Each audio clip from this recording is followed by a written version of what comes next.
Pues de lo que voy a hablaros hoy es de la comida, de una cosa tan obvia como comer, algo que tenemos la inmensa suerte de hacer todos los días.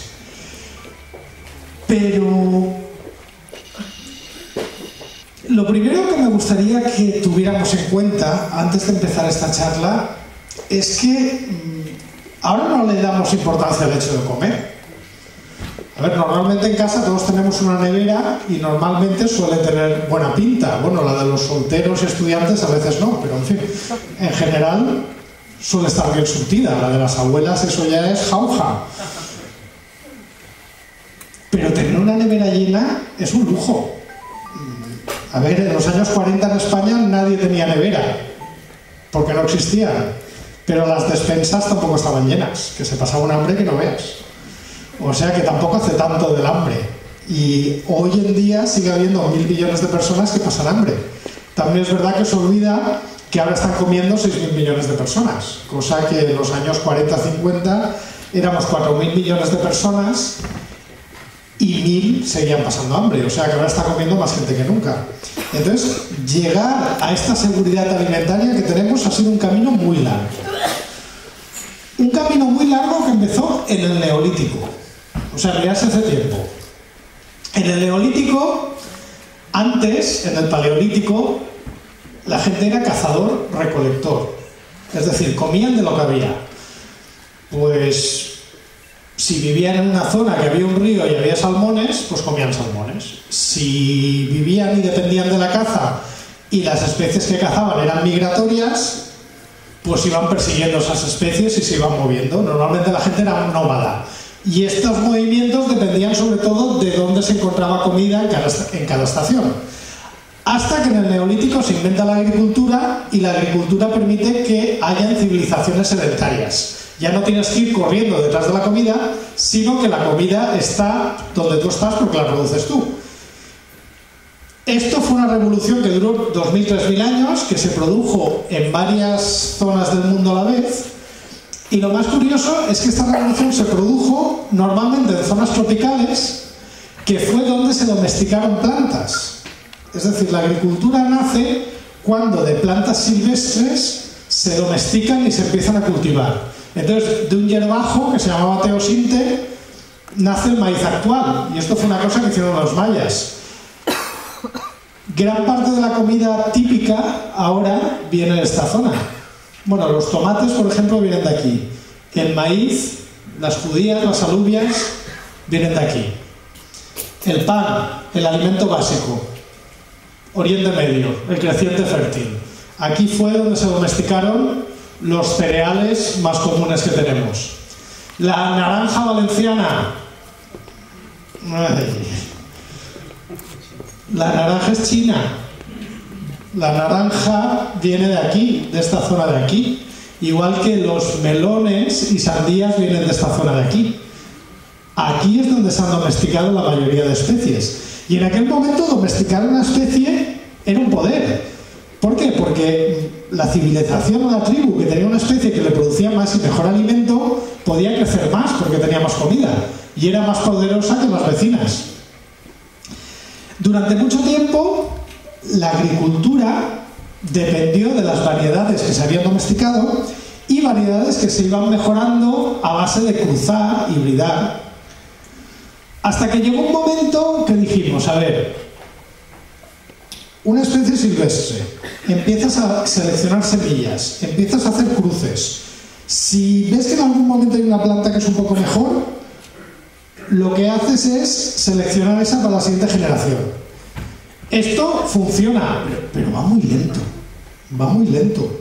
Por ejemplo, los arqueólogos han datado que el maíz actual, digamos el primer antepasado del maíz actual, a partir de una especie silvestre, tardó unos 200 años.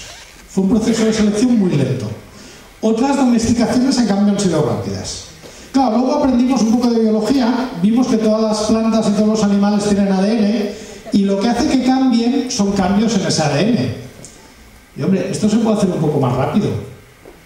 Por ejemplo, si maltratas ese ADN con radioactividad o con productos químicos, pues haces mutaciones muy rápidas y alguna quizás te interese. O si haces los cruces mejor, o si utilizas fertilizantes sintéticos que te permiten, digamos, aumentar lo que la planta necesita para crecer. A esto se le llamó la segunda revolución verde. La segunda revolución verde ocurrió en los años 40, los años 50 del siglo XX, gracias a mucha gente, pero si hubiera que elegir a uno, pues posiblemente sería el señor este de aquí, que es Norman Borlaug, que era un ingeniero agrónomo que, trabajando en México, consiguió desarrollar variedades que eran más cortas, pero mucho más productivas. Y de hecho, en 10 años se consiguió duplicar la producción mundial de trigo. De hecho, Norman Borlaug se considera la persona viva, o la persona... no, viva no, porque ya falleció, perdón. El personaje histórico al que más gente le debe estar vivo. Vamos, siempre piensas, ¿quién ha salvado más vidas? Fleming. Fleming un pipiolo, vamos. No le llega a Borlaug ni a la altura del zapato. Es decir, hoy en día millones de personas en todo el mundo están comiendo gracias a las variedades de trigo que desarrolló Norman Borlaug. Y la tercera revolución verde, que es la que estamos viviendo ahora, que hace 20 años que empezó y todavía queda recorrido, que es la de los transgénicos. De esta no voy a hablar mucho hoy, pero bueno, luego en el turno de preguntas, si queréis que nos peleemos, pues ya lo sacamos. ¿Se puede poner números? ¿Se puede decir, se puede medir esta mejora en la seguridad alimentaria o en la calidad y en la cantidad de alimentos? Bueno, si miramos datos geográficos o datos demográficos, hay uno que canta. Hay uno muy obvio. Los números ya sé que desde ahí no los veis, pero ya os los digo yo. Cuando una persona nacía en el año 1900, en España la esperanza de vida era 35 años. Es decir, una persona tenía la esperanza de llegar a 35 años. En cambio, en el año 1998 se había duplicado, 78 años. ¿Esto es por los alimentos? Bueno, me diréis, vaya morro, también será por las vacunas, también será por los medicamentos, también será por la higiene, también será por la mortalidad infantil. Bueno, aunque también hay que decir que hasta el año 1970 un nacimiento no se registraba hasta las 24 horas. Es decir, que esta cifra todavía sería mucho menor, porque durante las primeras 24 horas había tanta mortalidad infantil que no se apuntaba en el registro. Es decir, una persona que muriera en las primeras 24 horas de vida oficialmente no había existido. Y así funcionaba el registro en España. De acuerdo, hay muchísimos factores que influyen en esto. Pero... vamos a ver la esperanza de vida a los 60 años. Una persona que ha llegado a los 60 años se supone que ya ha pasado todas las enfermedades infantiles, ya ha pasado el parto, ya ha pasado tal. Cuando una persona llegaba a los 60 años en el año 1900, aspiraba a vivir 12 años más. Cuando una persona llegaba a los 60 años en el año 1998, aspira a vivir 22 años más. Prácticamente se ha duplicado. Obviamente hay muchos factores, pero la alimentación es uno de ellos. ¿Por qué? Porque si no hubiera una alimentación segura, pensad que la gente come 3 veces al día. Si no come o si esa alimentación no es segura, la esperanza de vida no puede subir.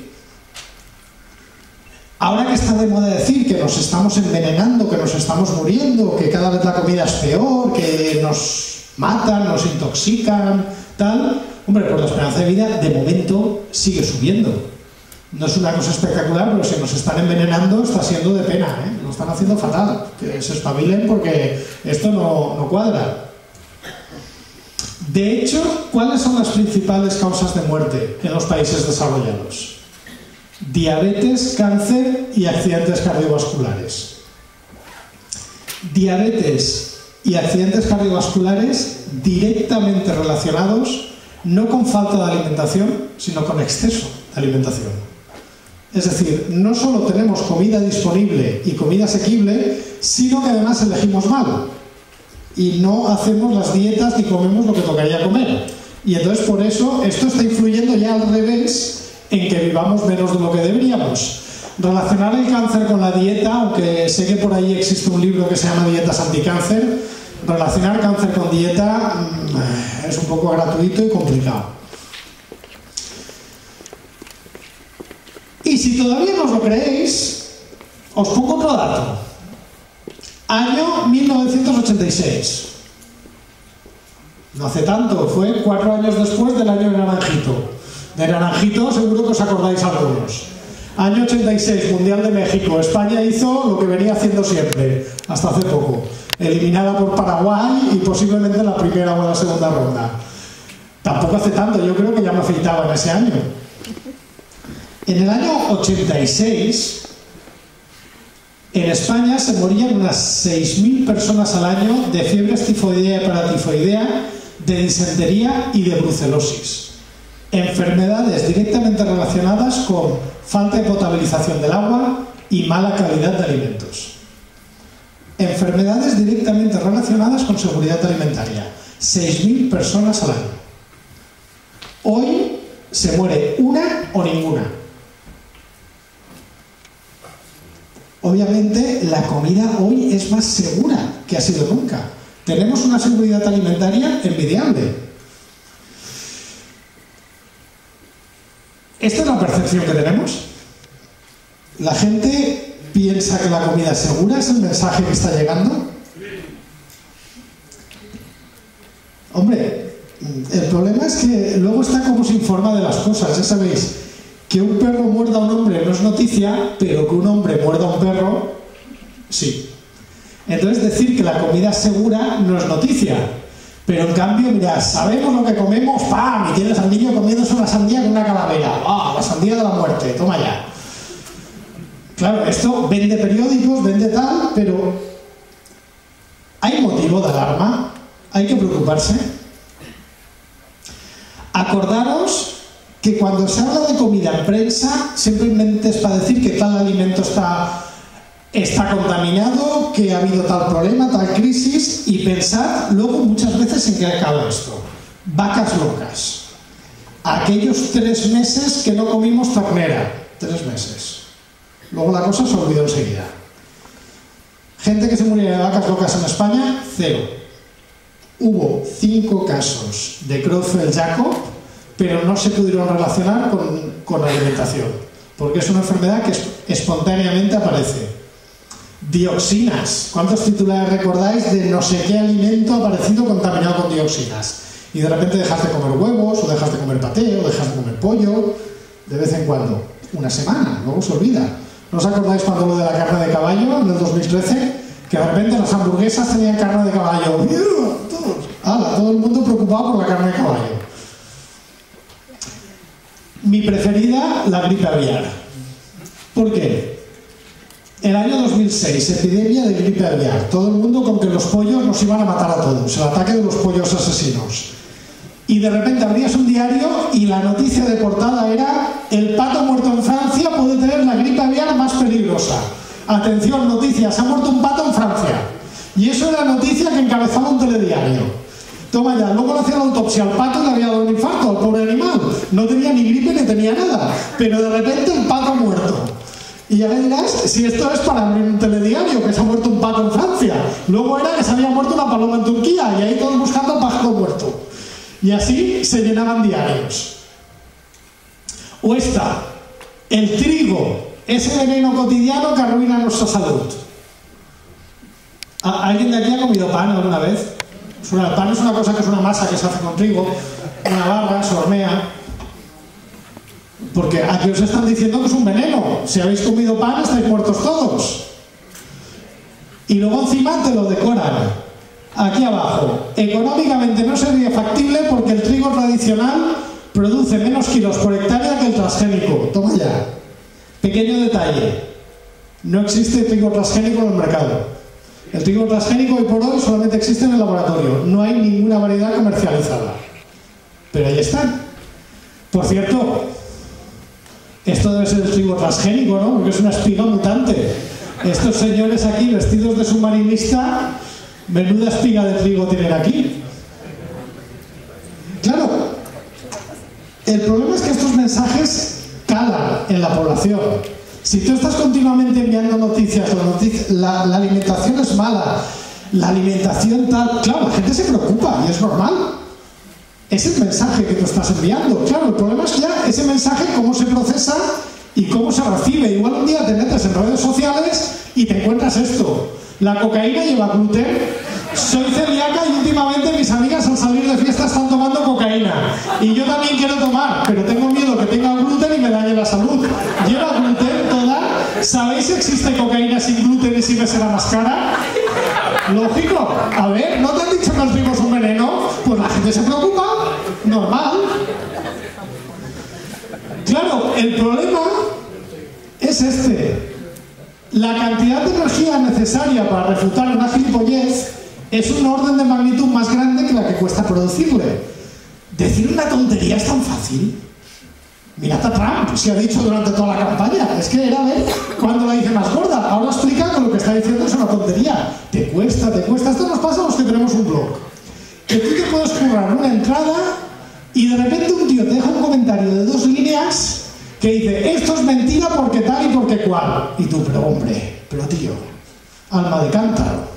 Tú ahora vas a explicar por qué lo que te he dicho es una tontería. Cuando te das cuenta llevas 2 párrafos. Y es así. Claro. Entonces tenemos que por una parte la comida es segura, pero por otra parte la gente no está asimilando que la comida es segura. La gente tiene la percepción de que es que nos envenenan, es que el trigo es veneno, es que tal. Y luego tienes la tercera pata del banco, la industria. La gente que te vende comida. Claro, la gente que te vende comida tiene, por una parte, la legislación alimentaria, que es durísima y estricta, y por otra parte, la percepción del consumidor, que igual no tiene las ideas más correctas. Entonces, claro, la industria tiene el dilema de la mujer del César, que no solamente tiene que ser decente, sino que además tiene que parecerlo. Curiosamente, la que se he puesto aquí es Mesalina, que ni era decente ni se molestaba en parecerlo. Pero desde que vi yo a Claudio me cae bien, ¿qué quieres que os diga? La que está en brazos es el hijo británico, que creo que salía en Gladiator. Bueno, la industria nada entre 2 aguas.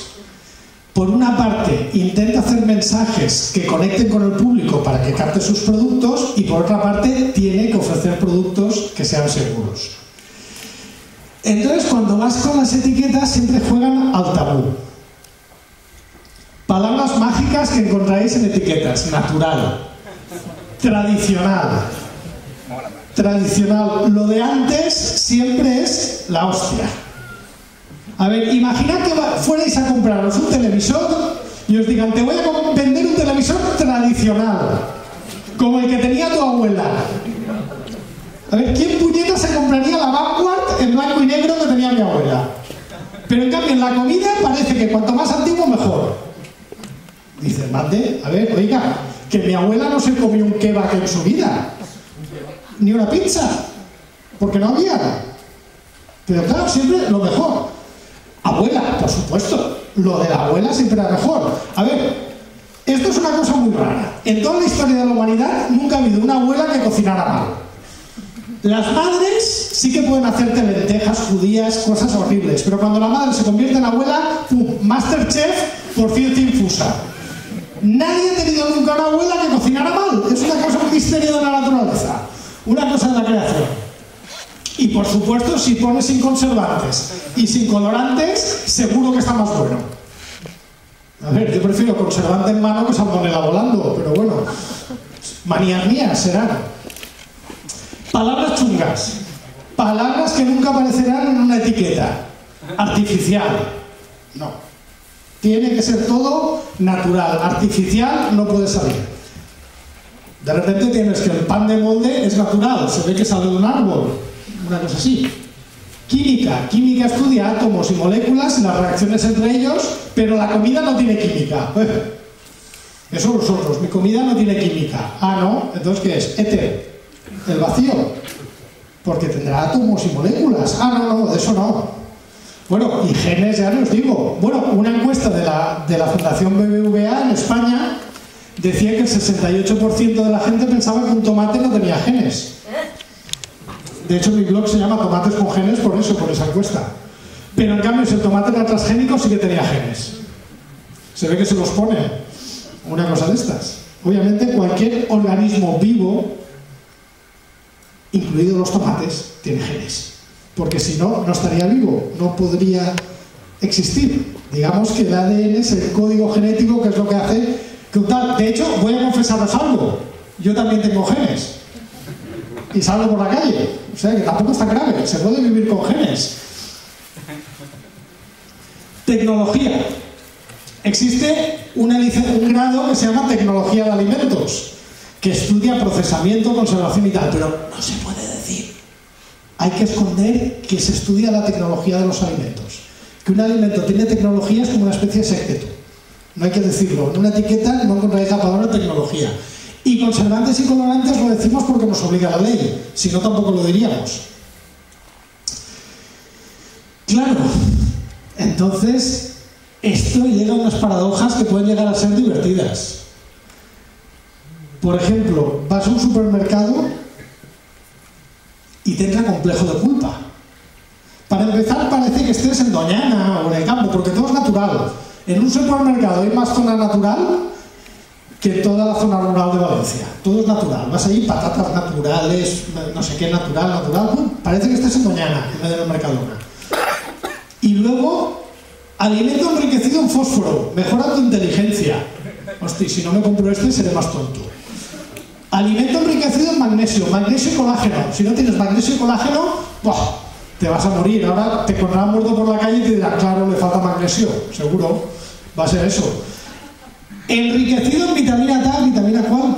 Claro, y el complejo de culpa dice, si no le doy a mi hijo el alimento que pone que es rico en vitamina tal, le estoy alimentando mal. Curiosamente, ¿qué dice la ciencia? Bueno, pues uno de los estudios más completos que se hizo sobre nutrición en España dice que justamente en España una dieta media, una dieta normal y corriente, es bastante buena. En España comemos muchas más frutas y verduras que en los países de nuestro entorno. En España todavía comemos menos grasas que en Francia o en Alemania. Veremos lo que dura, ¿eh? Porque vamos, la tendencia es a la baja. Y en España, una dieta normal, una persona sin ningún tipo de problema médico y que coma lo que más o menos come todo el mundo, pues como mucho puede presentar carencia de zinc, que eso se soluciona comiendo un poco más de jamón serrano, o ácido fólico, kiwis. Vitamina D a partir de los 50 años, porque a partir de los 50 años empieza a haber problemas con la absorción de la vitamina D, y puntualmente hierro en mujeres, sobre todo después del periodo. Magnesio, colágeno, fósforo, hierro. Pues igual no hace falta. Igual tienes de sobra con la dieta. No hace falta que te suplementes y tal. De hecho, el problema que tenemos es poca fibra y mucha sal y mucho azúcar. Y grasa. Es decir, lo que más o menos ya sabíais. ¿O no sabíais que coméis mucha grasa, mucho azúcar? ¿Nunca os lo han dicho?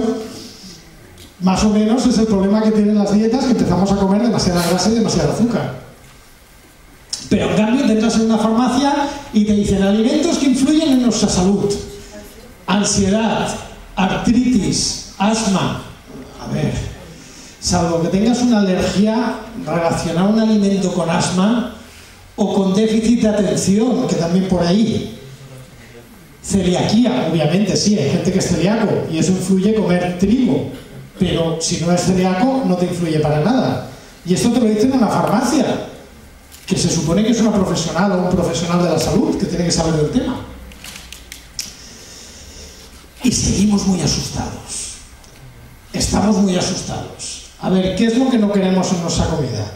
Bueno, pues según varias encuestas, el consumidor medio europeo lo que no quiere que haya en la comida son transgénicos o residuos de pesticidas. Es decir, nos da miedo comer una verdura y que haya un residuo de no sé qué y que con el tiempo se vaya acumulando y que a la larga nos produzca problemas. Esto que os pongo aquí es, sabéis que todos los días estamos importando comida y eso se somete a un montón de análisis. Y todos los años la Unión Europea publica un informe de todas las partidas de alimentos que ha rechazado en frontera porque no cumplía la normativa de seguridad alimentaria. Y todos los años te dice la propia Unión Europea qué es lo que le da problemas, cuáles son las principales contaminaciones alimentarias y cuáles son los principales peligros que tiene la comida. Como veis, las cifras son ridículas. Es decir, de todos los contenedores que están entrando cada día en todas las fronteras europeas, lo que más da, 134, 59, 58, 51, es un porcentaje ridículo, ínfimo. Pero aún así se analiza y lo que no lo cumple se rechaza. Os he dicho, el problema son los transgénicos y los restos de pesticidas. ¿Esto está dando problemas? La gente que se dedica a controlar la seguridad alimentaria, ¿esto es una de las cosas que están teniendo continuamente problemas y están rechazando? No. ¿Sabéis qué es lo que da problemas? Aflatoxinas, micotoxinas y contaminación por metales pesados. Las micotoxinas son cuando un alimento está contaminado de hongos. Estos hongos producen unas moléculas, micotoxinas, que pueden ser muy tóxicas. Y contaminaciones de metales pesados. Problemas pequeños, pero que sí que tienen una cierta importancia. ¿Vosotros conocéis a alguien que vaya al supermercado diciendo: a ver, voy a comer esto que tiene menos micotoxinas que lo otro?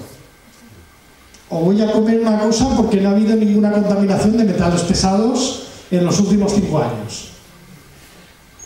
¿Alguien se preocupa por las micotoxinas? ¿No? Curiosamente, la gente que se preocupa de la seguridad alimentaria sí que se preocupa de las micotoxinas. En cambio, el consumidor medio, yo diría que no sabe ni lo que es. Bueno, pues si a alguien le apetece preocuparse de la comida, que se preocupe de las micotoxinas. Aunque ya le digo yo que tampoco es una cosa para preocuparse mucho. Pero, es decir, mirando el número que hay, pues no sé, ya tienes mala suerte si te toca una partida contaminada, que no te va a tocar seguramente porque se hacen tantos controles que es difícil que se escape alguna. Pero claro, a la gente le da miedo porque tal y cual. Imaginad una cosa. Imaginad que un día vais al supermercado, veis un paquetito, una cosa que tiene buena pinta, leéis la etiqueta y en la etiqueta os pone todo esto. Etanol, emborracha. Acetona, sirve para quitar la pintura de uñas. Pentilfurano, no sé lo que es, pero suena fatal. Alcohol bencílico, cancerígeno. ¿Seríais capaz de comprar esto? ¿Alguien sería capaz de comerse algo que en la etiqueta pusiera todo esto?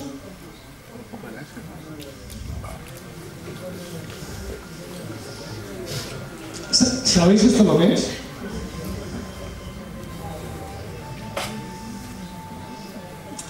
¿Os imagináis lo que es esta bomba química?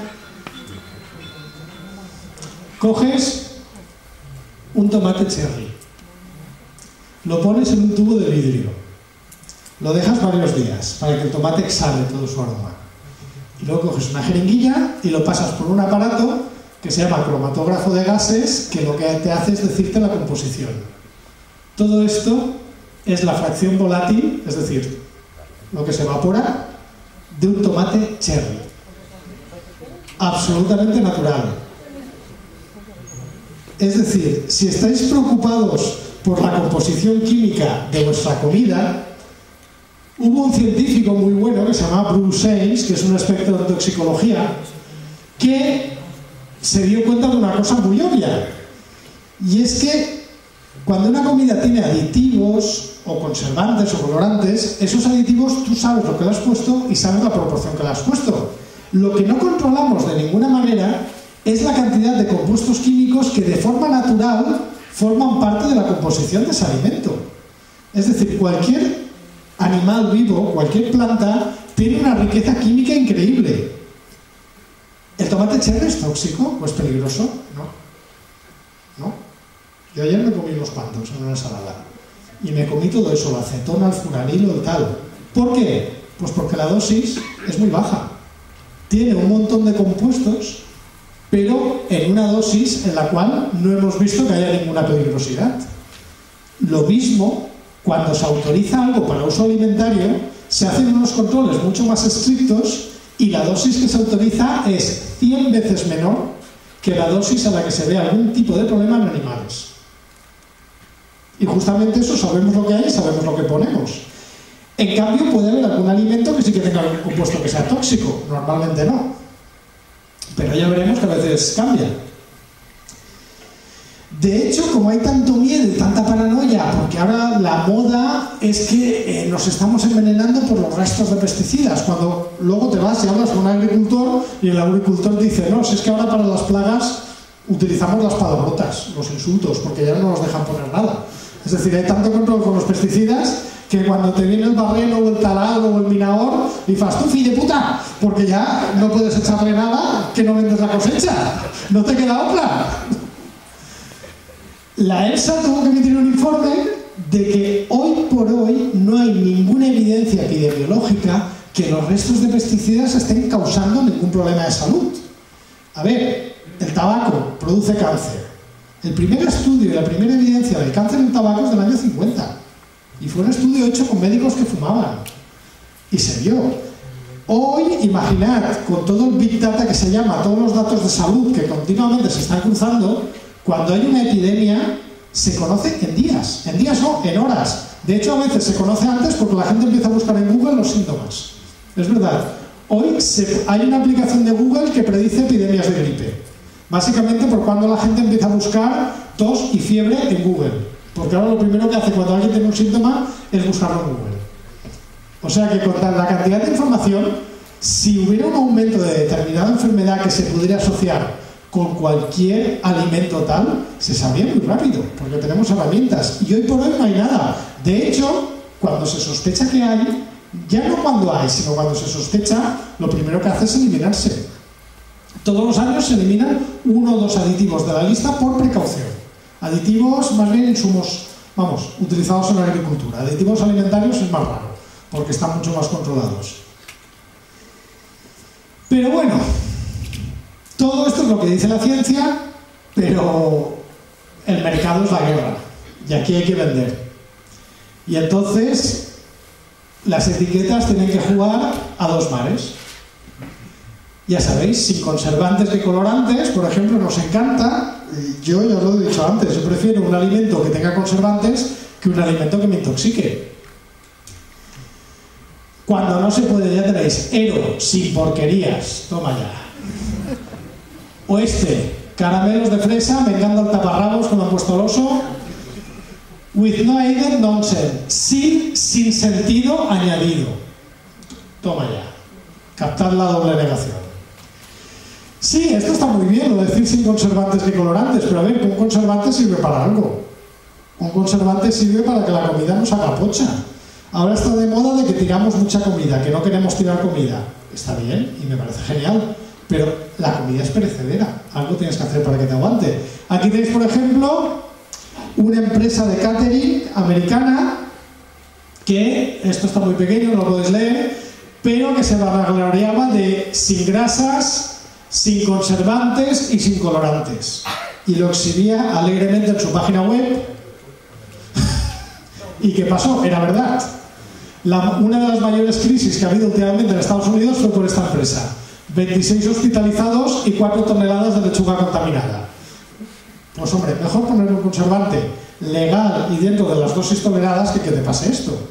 También ha pasado en Estados Unidos a la cadena de comida mexicana Chipotle, que era una de las más gordas, que lo mismo, también decía que no tenía transgénicos, no tenía tal, y acaba de tener una contaminación que creo que han cerrado 20 restaurantes. Por lo tanto, lo primero es la seguridad alimentaria. Luego a veces te dicen ya cosas como esta: comida natural hecha a mano. Yo veo una contradicción en el término. Handmade, manufactura, ya implica artificialidad. Y hay un nombre, pero te dicen comida natural hecha a mano. Es una contradicción, pero bueno. Evitando los productos químicos oscuros, aditivos y conservantes tan comunes a la comida preparada y al fast food que hay en el mercado. Toma ya, estos modestos, vamos. Luego hay etiquetas como esta, modelo juegos florales. Sin rencores, sin mentiras, sin conservantes, sin concentrados, sin azúcar, sin gluten, sin pasteurizar ni calentar, sin letra pequeña, sin añadirle solo zumo de fruta exprimido o triturada, con amor y ya está. Ay, qué bonito. Bien, pero, en fin, una etiqueta lo que tienes que informar, información de alérgenos y tal. De acuerdo que estés inspirado, pero hombre, etiqueta modelo jugos florales, pues no sabes si hay alguna información importante que no encuentres entre tanto amor. Esta idea se puede desarrollar. Aquí tenéis etiqueta modelo From Lost to the River, de Perdidos al Río.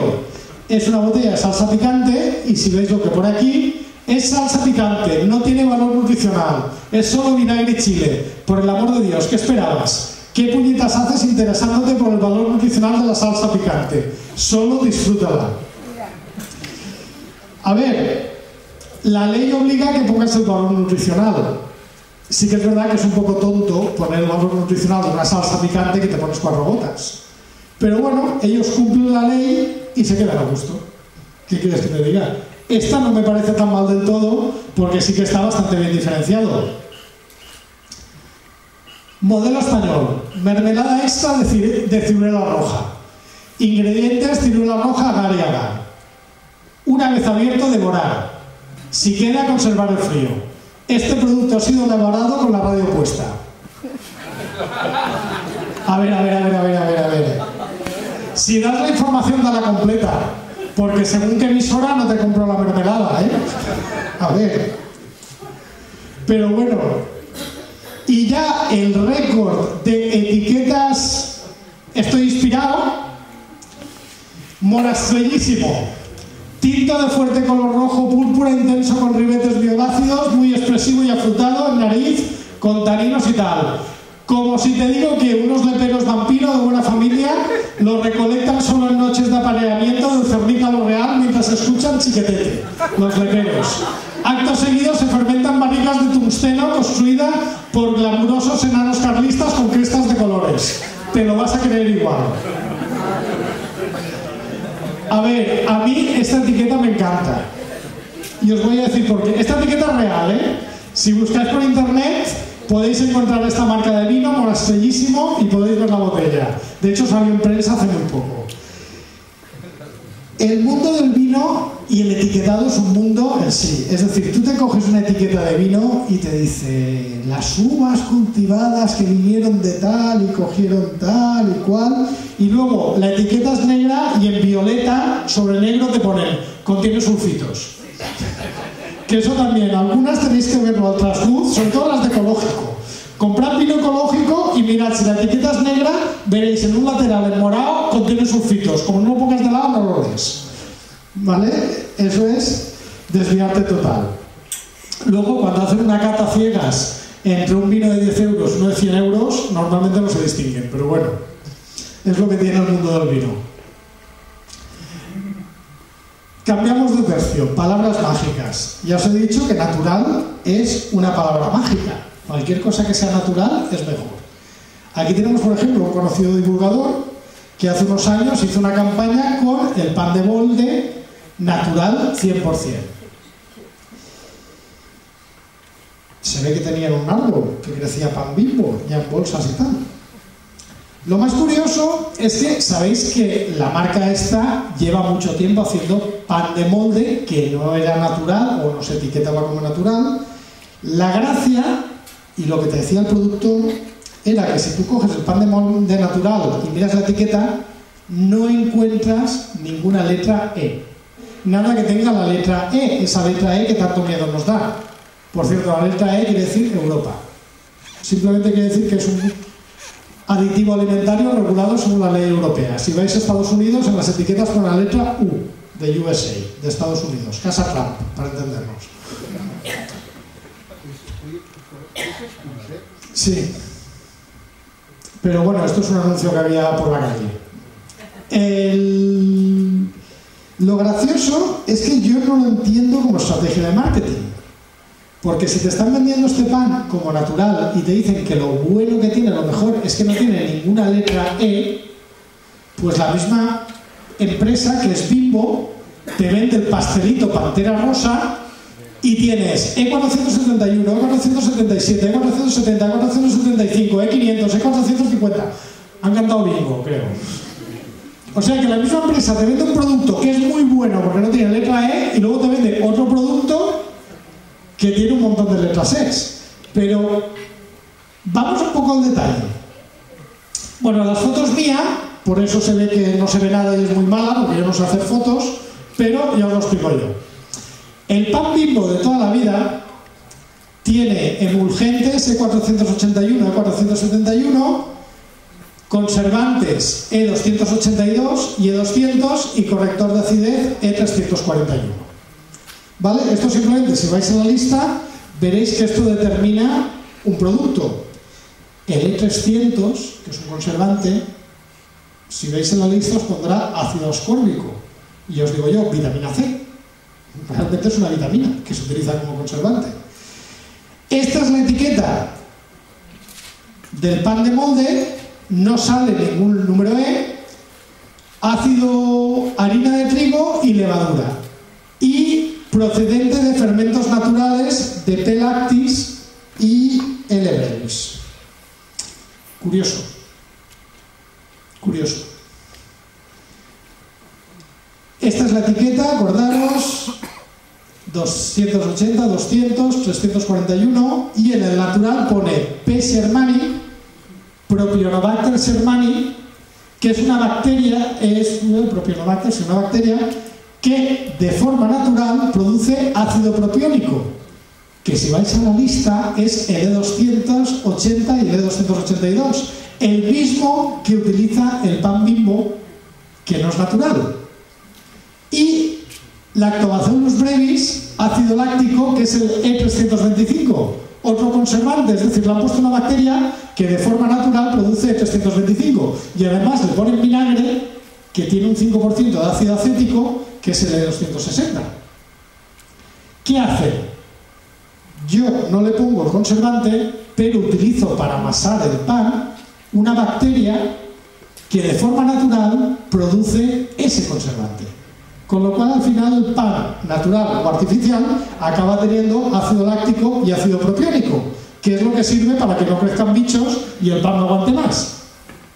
Claro, si tú se lo pones, ácido láctico, ácido propiónico, sabes exactamente la cantidad que le pones. Y le pones la cantidad necesaria para que no se te haga malo. Si tú le pones una bacteria que lo produzca, claro, la bacteria, pues cuando hace calor crece más. Cuando hace frío crece menos. Según la alimentación que tenga, te puede crecer más o menos. Ahí ya tienes unas variables. Con lo cual, lo que en uno es una cantidad exacta y determinada, en otro se convierte en un abanico, en un margen. Con lo cual, lo más fácil es que se te ponga malo o que tengas un sabor ácido que no veas. Lo que pasa es que ya lo controlan ellos, que no les pasa. También os digo que los controles son tal. Pero es que al final estamos haciendo lo mismo.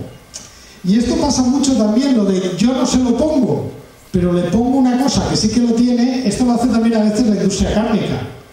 Fijaros en los preparados de hamburguesas o en los preparados de embutido, contiene extracto de apio. O, ¿cuál era la otra? Contiene espinacas. Nos han puesto todas las hamburguesas con espinacas. El conservante más típico de la carne son nitritos. Los nitritos, además de impedir que crezcan bacterias, hacen una reacción con el tejido muscular y hacen que se mantenga el color rojo bonito y que no se ponga así apagado ni oscuro. Claro, tienes que poner como en la etiqueta nitritos. Curiosamente le ponen apio. El apio de forma natural acumula mogollón de nitritos y muchas verduras de hojas acumulan nitritos. Las espinacas también. Lo que hacen es mezclarlo con un producto natural pero que va cargadito de nitritos. Y entonces así no te tienen que poner que le han puesto nitritos. O sea que así se puede trucar una etiqueta. Esto no es un producto alimentario, pero es que me encanta. Aquí tenéis dos desodorantes de la misma marca y uno te dice desodorante mineral de alumbre natural y otro te dice desodorante nature sin aluminio. Toma ya. Uno es natural y el otro es marca Nature. O sea que los dos buscan lo mismo. Y uno es bueno porque es natural y está hecho de mineral de alumbre, entre paréntesis, aluminio. Una piedra llena de aluminio. Y el otro es bueno porque no tiene aluminio. ¿En qué quedamos? Es como la misma marca te está vendiendo lo mismo de dos formas diferentes. Lo que te dice que es bueno en uno es malo en el otro y viceversa. Es una cosa que, en fin, que ni ellos aclaran. O, más divertido, desodorante 100% natural, piedra de alumbre sin aluminio. Ya, vale. Eso se lo dirás a todos. A ver, una piedra de alumbre es un mineral que contiene aluminio. Obviamente tiene aluminio. Le llames como le quieras llamar. Tercera palabra mágica. Vitaminas. Obviamente un producto que tiene muchas vitaminas es más bueno. A ver, obviamente las vitaminas son esenciales. Tienen que estar en la dieta. Si tienes una carencia en una vitamina es fatal. Otra cosa es que si llegas al nivel, un exceso de vitaminas no te hace nada. Pero obviamente para hacer un producto más bueno, más interesante, más bonito, pues mola más que tenga vitaminas. Por ejemplo, aquí tenéis patatas con alto contenido en vitamina C. Mejores serán las patatas que tienen más vitamina C que las que no tienen, ¿no? Hay un pequeñito detalle. La vitamina C es termolábil. Eso quiere decir que con el calor casca y ya no hay vitamina C. ¿Os coméis las patatas crudas? Pues ¿para qué queréis la vitamina C? Si cuando esto lo pongas hervido, frito o asado, la vitamina C... ¿Para qué vas a pagar más? Pues da igual, anuncian patatas con contenido en vitamina C, cuando esa vitamina C difícilmente le vas a sacar provecho, porque en el momento en que calientes la patata, salvo que te la comas cruda, no vas a tener. De hecho, la vitamina C nosotros la asociamos con naranjas, limones y tal, que tienen, pero lo que más vitamina C tiene es el pimiento. Pero claro, tiene ese problema que, salvo que te lo comas crudo, se pierde en el proceso de cocinado. Otras veces ya es directamente ingenio. Por ejemplo, hecho aquí. Chuletón de buey. Origen Irlanda, sacrificado Irlanda, después Irlanda. El truco es que es tan obvio. Hecho aquí es la marca. No da ninguna información sobre el origen. Es como si dices, ingrediente secreto de la abuela Carmen, E480. Oye, que mi abuela le llamaba al E480 como quería. La marca se llama Hecho Aquí, no hay más. Y está en Irlanda, bueno, el espacio común europeo, ahora todos somos ciudadanos del mundo. Tradicional, ya os lo he dicho antes, la palabra tradicional es lo más de lo más. Nada más tradicional que una buena matanza, un espectáculo absolutamente edificante. Pero bueno, vamos a darle una vuelta a esto de tradicional. Imaginad que os invito a comer o a cenar. Ahí a tutiplén, hasta platito para dejar el móvil, los he puesto. Y de repente el menú es un bote de friskies. Comida para perros. ¿Qué diríais? Tío, ¿comida para perros? Esto no. Bueno, y si os digo, que es tradicional. Ah, vale, pon los friskies. ¿No os lo creéis? Un supermercado cualquiera. Cualquiera. Aquí tenéis aceite, aquí tenéis harinas, aquí tenéis sal. Fijaos en el tema de las harinas. Harina para pizzas, harina de tempura, harina de fuerza, tal. Mirad esta de la esquina. Harina de almortas. ¿Alguien le suena? También llamada harina de guijas. Coged un bote, un paquete, el que queráis, de harina de almortas o de harina de alijas. Vais a encontrar esto. Pienso de animales. La harina de almortas o harina de guijas está prohibida para consumo humano en España desde el año 40. y esa prohibición sigue en vigor. ¿Por qué está prohibida su uso alimentario en humanos? Porque es tremendamente tóxica. El consumo continuado produce latinismo. A ver, esto no quiere decir que si algún día tenéis familia manchega o familia andaluza, que es muy típica en la cocina, os comáis unas gachas de almorta y os vaya a pasar nada. No, no va a pasaros nada. El problema es que la almorta tiene un compuesto que es muy tóxico. En la posguerra, la almorta es una harina muy barata y era lo único que había. La gente comía todos los días gachas de almorta porque no había otra cosa. ¿Qué pasó? Que empezaron a quedarse paralíticos, porque lo que produce es parálisis de los miembros inferiores. Y por eso se prohibió. Y hoy solamente está utilizada la almorta como pienso, como alimento animal. Pero como es tradicional, ¿la habéis hablado de los whiskas o de los friskies o de la comida para mascotas? Pues realmente la autorización legal que tiene la almorta es para consumo animal, pero como es tradicional se vende con el resto de harinas, pero en todas va etiquetado como pienso de animales. Pero bueno, lo podéis hacer al revés, también podéis hacer que el perro o el gato sean veganos. También existen piensos veganos para animales, es decir, nosotros podemos comer pienso y el animal puede comer vegetariano. Sí, aquí mola todo. Incluso el agua también puede ser vegetariana. Aquí tenéis una empresa que te vende la única agua vegetariana del mercado. ¿Por qué te dicen que es vegetariana? Te dicen, claro, es que el agua se esteriliza o por calor o por radiación. Bueno, realmente es con cloro, pero bueno. Y te dicen, claro, y ahí tienes todos los cadáveres de todas las bacterias. Y te estás comiendo, claro. Estos no se han enterado que taxonómicamente una bacteria hace siglos que no es un animal. Son órdenes diferentes. Es decir, pero ellos te dicen que como el agua se esteriliza con cloro, ahí tienes los cadáveres de las bacterias. Y claro, estás comiendo materia animal. En cambio, estos te venden un filtro, el filtro de toda la vida, y te dicen que no. Ay, alma de cántaro. A ver. Filtro.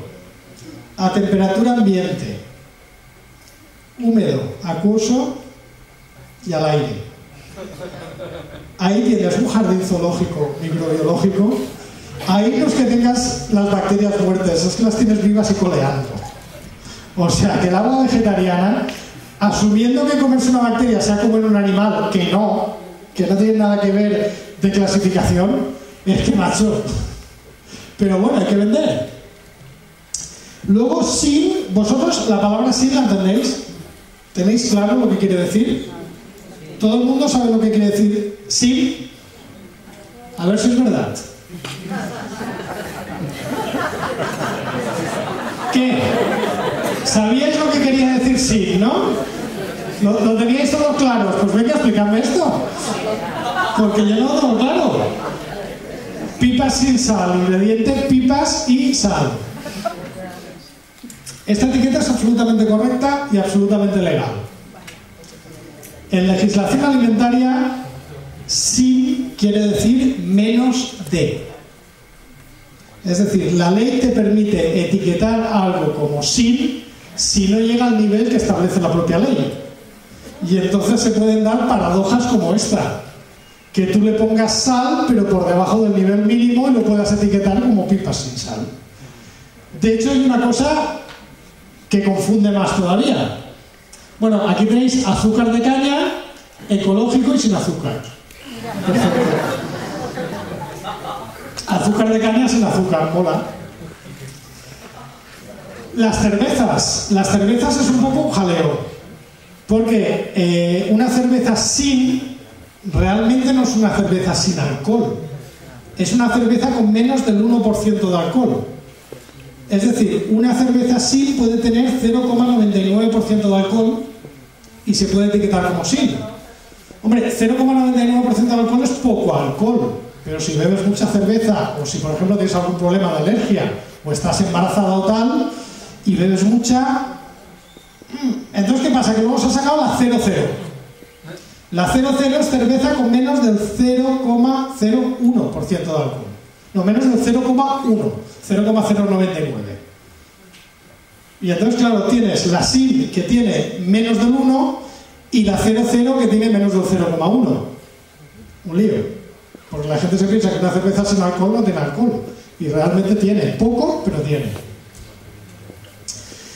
Luego está el tema de lo ecológico, que viene a ser como natural, pero más fino, más trabajado. Sí que es verdad que hay una ley diferente, que básicamente te cobran más caro por nada, porque sin pesticidas, sin hormonas, sin antibióticos, no tiene nada, y te lo cobran más caro. Realmente parece que no se han leído lo que es el Reglamento de Agricultura Ecológica, porque sin hormonas no tiene lo ecológico, pero tampoco lo convencional. El uso de hormonas está prohibido en Europa desde hace 20 años. Sin antibióticos, curiosamente, el uso de antibióticos sí que está permitido en agricultura ecológica. Pero tienen el concepto que es como un producto de proximidad. El reglamento de producción ecológica no te dice nada de la proximidad. Tú simplemente tienes que ajustarte a lo que te dice el reglamento y te ponen el sello. Y aquí tienes, por ejemplo, kiwi ecológico, hecho en Nueva Zelanda, café de Colombia, ecológico, con la etiqueta del Comité de Agricultura Ecológica de Galicia y de Asturias. Zonas productoras tradicionales de café, como todo el mundo sabe. Café que ha venido de tal, que se ha etiquetado aquí y que se ha ido allá. Y luego el tema de la seguridad. Aquí tienes cáñamo, ¿me entendéis? Cáñamo, cannabis, etiquetado como ecológico. Y stevia, etiquetada como ecológica. Ninguno de estos dos productos está autorizado para uso alimentario.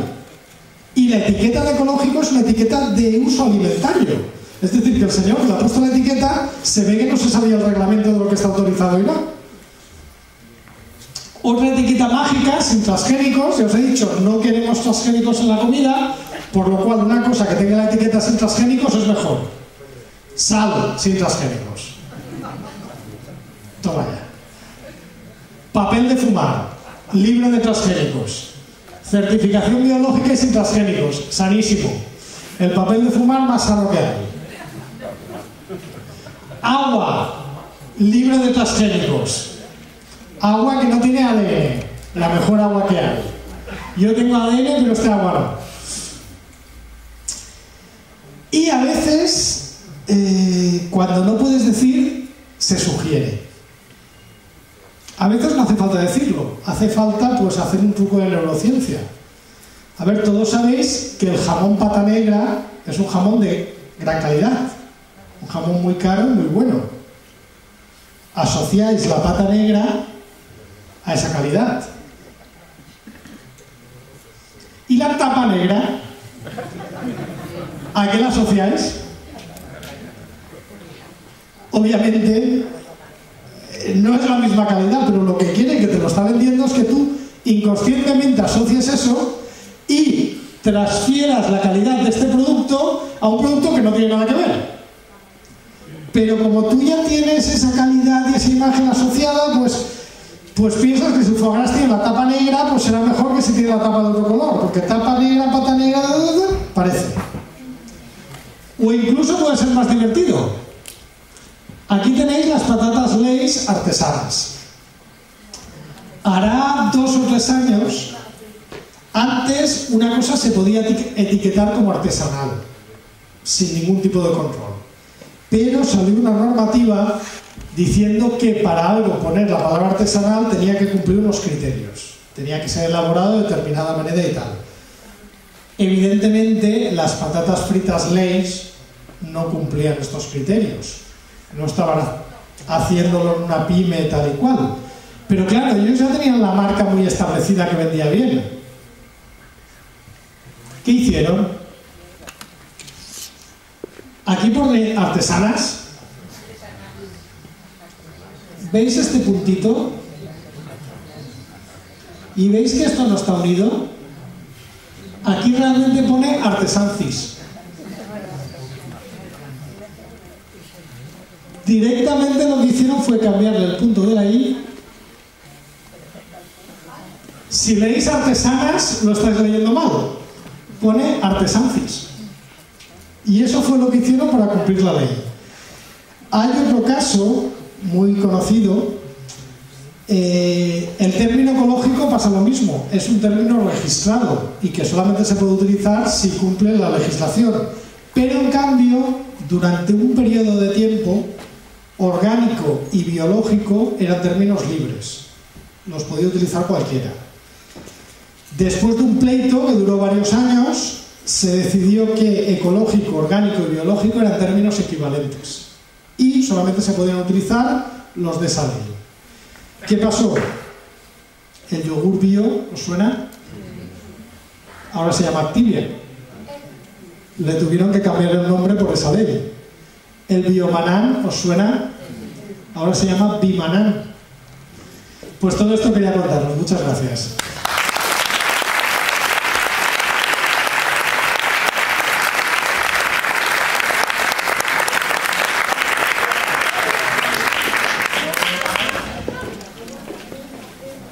Vale.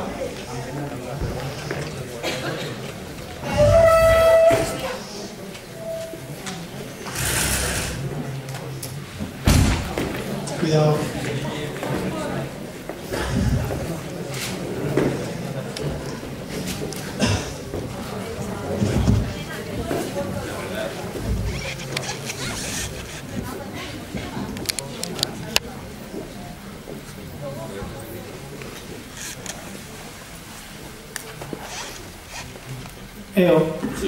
Este sí. Ah, muy bien. Bueno, muchas gracias a José Miguel Mulet. La verdad es que es una charla con muchísimo contenido y pero también una buena dosis de ironía. Espero que todos la hayáis pillado. No os toméis literalmente las cosas que dijo, porque es cierto que la ironía en este caso estaba bien fundamentada. Bueno, tenemos un turno de preguntas. Está claro que dentro de lo que nosotros queremos aquí hacer, hoy se ha hablado de seguridad alimentaria, pues es convencer e informar de que la ciencia nos presenta la mejor visión del mundo que tenemos. La mejor quizá no sea la definitiva, quizá no sea completa, pero sigue siendo la mejor. Hoy José Miguel Mulet nos ha hablado de ciencia y también nos ha hablado de empresas, y nos ha hablado de publicidad, pero digamos, siendo cierto que nos podemos ver más o menos confundidos por las etiquetas, siempre deberíamos tener detrás la idea de que todo eso que comemos es seguro, seguro para la salud. ¿Tenemos alguna pregunta? ¿Alguien se anima? Ahí al final tenemos un micro, mejor lo usáis porque así nos enteramos todos. Hola, yo quería preguntar, hay alimentos que actualmente se utilizan porque se han utilizado durante mucho tiempo. Yo he oído, igual no es correcto, que por ejemplo el café, si hoy en día alguien viniera diciendo tengo un nuevo alimento, se llama café y tiene estas propiedades, y se hicieran los análisis correspondientes a lo que se tiene que hacer con un nuevo alimento para ponerlo en el mercado, que realmente habría algunos productos que no se podrían meter en el mercado. ¿Es eso cierto? Absolutamente. Y no habría algunos, sería la mayoría. Por ejemplo, en el año 1986 se empezaron a comercializar kiwis en España y prácticamente en Europa.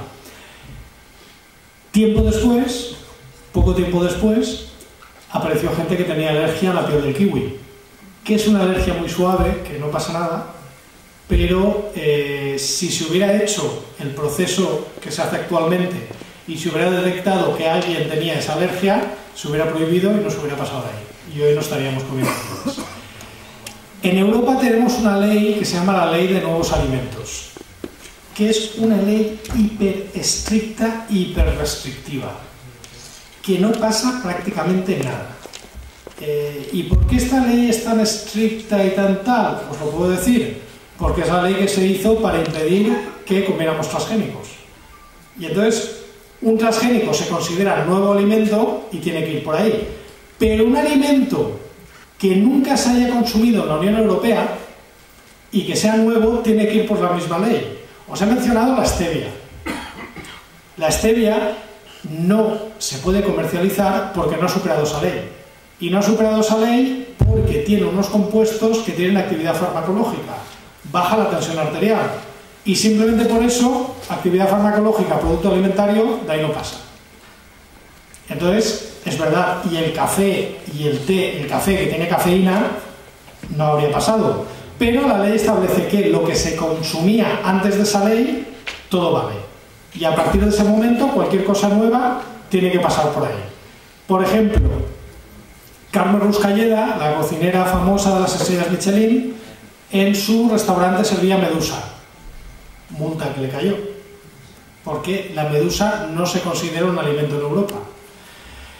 Si Carmen Ruscalleda hubiera encontrado alguna referencia anterior, creo que es al año 90-91, donde en alguna parte de Europa hubiera un recetario de cocina y estuviera incluida la medusa, ya no es un nuevo alimento y ya no hubiera tenido problemas. Pero como no la encontró, pagó la multa. Así funciona la ley. Muy bien. ¿Más preguntas?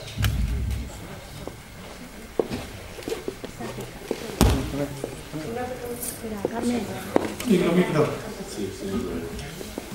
Bueno, yo quería preguntarte, ¿los alimentos catalogados como ecológicos utilizan pesticidas o no utilizan pesticidas?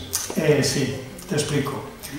Un alimento se cataloga como ecológico si se ajusta al Reglamento Europeo de Producción Ecológica. Un señor o una señora va, lo certifica, comprueba que efectivamente se ha cultivado de acuerdo con ese reglamento y le pone el sello. Eso es lo que te dice la ley. El Reglamento de Producción Ecológica te dice lo que puedes y lo que no puedes poner en el cultivo. Entonces, hay pesticidas autorizados para producción ecológica. ¿Cuándo se autoriza un pesticida para producción ecológica? Cuando es de origen natural. Es decir, el reglamento establece que lo natural se considera ecológico y lo que es artificial no. A ver, yo que estudié química lo veo un poco absurdo. ¿Por qué lo veo yo absurdo? Muy fácil, porque las propiedades de cualquier elemento, de cualquier material, dependen de su composición, no de su origen. La ciencia no es racista, ¿qué quieres que os diga? Es decir, el calcio es calcio, da igual que venga del yogur o de una mina. Es un átomo que creo que tiene un peso atómico de 40, estoy hablando de memoria. Y entonces, si tú te miras el reglamento de producción ecológica, cualquiera lo puede hacer. Ponéis en Google insumos autorizados para producción ecológica y os sale un listaco así, no hay más. ¿Y qué te dice? Pues te dice que, por ejemplo, puedes utilizar antibióticos como la streptomicina si la consigues de fermentación de hongos. Si se consigue de forma transgénica no se puede. Con lo cual tienes la misma molécula que según el origen se puede utilizar o no. Se puede utilizar hierro si está quelado con citrato. Si está quelado con EDTA, que es una molécula sintética, no se autoriza. Y al final es el hierro lo que te hace el efecto, no es el quelante. Pero bueno, pero ese es el reglamento y así. Y por ejemplo, te utiliza como fungicida cobre, el famoso caldo bordelés, que tiene el problema que es bastante contaminante, pero como es natural se autoriza. Muy bien.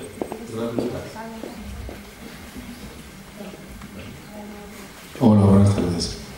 Yo lo que no entiendo muy bien es esto de que los pesticidas no sean tóxicos o de alguna manera, porque si están diseñados para matar bichos, a fin de cuentas son seres vivos, como mínimo serían irritantes o algo, ¿no? Otra cosa es que se puedan eliminar fácilmente al lavarlos o algo, pero es lo que me gustaría si puedes explicar un poco más. A ver, un pesticida es tóxico, pero por eso yo te diría que no te lo bebieras. Es decir, un pesticida o un plaguicida o cualquier molécula tiene un uso y unas condiciones de uso y unas condiciones de seguridad. Entonces, lo primero que hay que tener en cuenta es que un agricultor no utiliza un plaguicida por hobby, porque para el agricultor el plaguicida le cuesta dinero y le cuesta trabajo. Lo utiliza cuando no tiene más remedio, para no perder la cosecha. Y lo tiene que utilizar según unas condiciones que están extremadamente controladas. Y unas condiciones que se controla todo lo que llega al mercado, los restos que hay. Y los análisis de seguridad dicen que se están cumpliendo las normas. ¿Por qué? Porque prácticamente no se están retirando partidas por pesticidas no autorizados, mientras que sí que se están retirando por otros motivos. Entonces, primera, lo que se autoriza está muy limitado. Yo que doy clases en la escuela de agrónomos, si lees cualquier libro de agroquímica de hace 60, 70, 80 años, te tirarías las manos a la cabeza. Y bueno, el DDT, que ya lo retiraron y todo eso, eso era bastante tóxico, ¿no? Sí, no, el DDT no lo retiraron por ser tóxico, porque de hecho no era tóxico. Si fuera tóxico... No sé por qué, pero lo retiraron. Sí, te digo, por el problema ambiental.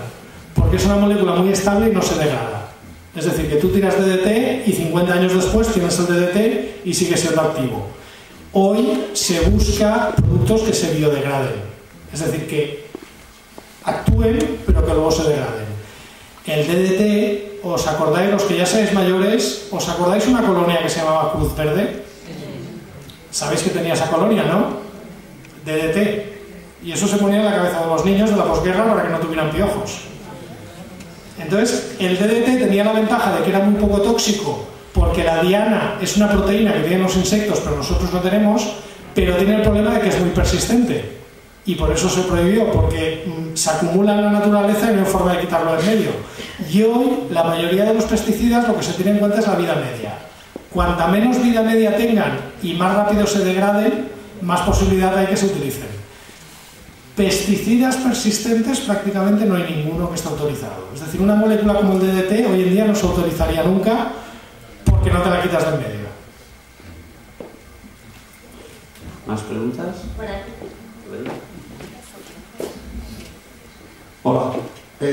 Has hablado de stevia. Sí. He querido entender que no se puede comercializar en España y yo lo he visto en alguna casa.